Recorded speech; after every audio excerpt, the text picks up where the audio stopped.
Hujambo na karibu tena mtazamaji wa The World News katika kipindi hiki cha ulimwengu wa siasa.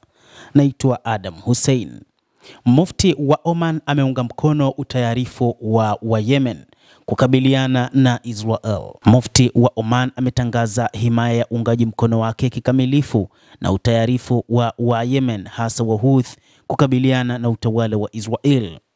Katika ujumbe aliouandika katika ukurasa wake wa mtandao wa kijamii wa X, Sheikh Ahmad bin Hamad Al-Khalil amepongeza utaarifu wa jeshi la Wahouthi wa Yemen katika kukabiliana na kuadhibu wa Israel iwapo watakiuka ahadi yao ya kukiuka usitishaji vita katika eneo la ukanda wa Gaza.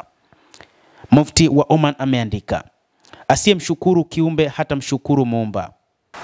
Lazima nitoe shukrani zangu za dhati kwa Wahouthi wa Yemen, mashujaa ambao wanafahamu uvunjaji wa ahadi na usaliti wa Wazayuni. Natoa shukrani zangu za dhati kwa watu shupavu na mashujaa wa Yemen waliowatishia Wazayuni kwamba iwapo baada ya kufikia mapatano na watu wa Gaza watafanya usaliti, uvunjaji wa ahadi, watakuwa tayari kikamilifu kukabiliana na kusimama dhidi yao. Mufti wa Oman amesisitiza kuwa wa Yemen walitishia kwamba iwapo Wazayuni watafanya makosa yoyote baada ya makubaliano ya usitishaji wa mapigano huko katika ukanda wa Gaza, wapo tayari kikamilifu kukabiliana nao. Mwenyezi Mungu awalipe mema na awasaidie.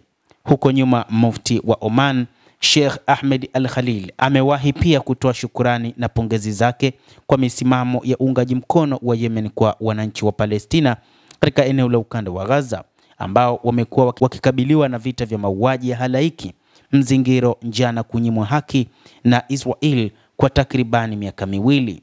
Hivi karibuni pia mufti huyo mkuu wa Oman Sheikh Ahmed bin Hamad Al-Khalil alisisitiza kuwa leo hii majeshi ya madola dhalimu ya kibeberu duniani yameinamisha vichwa vyao mbele ya Wahouthi wa Yemen, na akayataka mataifa yanayotaka kuwa huru duniani kuiga mfano wa Yemen katika kukabiliana na maadui wa mataifa yao.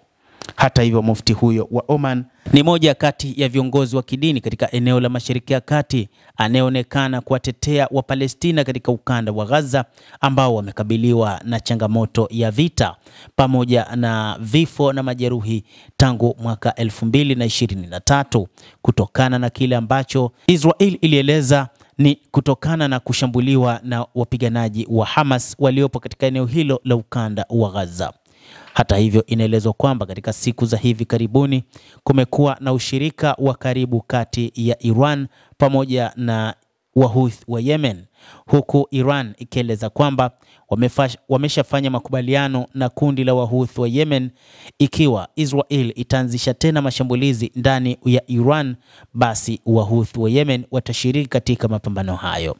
Israel mara kadhaa ilikuwa ikieleza kwamba Iran imekuwa ikiyapa silaha makundi katika eneo la Mashariki ya Kati, ikiwa ni pamoja na kundi la wapiganaji wa Kihouthi huko nchini Yemen, kadhalika makundi kama vile Hizbullah, lakini pia na makundi mengine ikiwa ni pamoja na kundi hilo la Hamas na makundi ya kijihadi katika eneo zima la Mashariki ya Kati.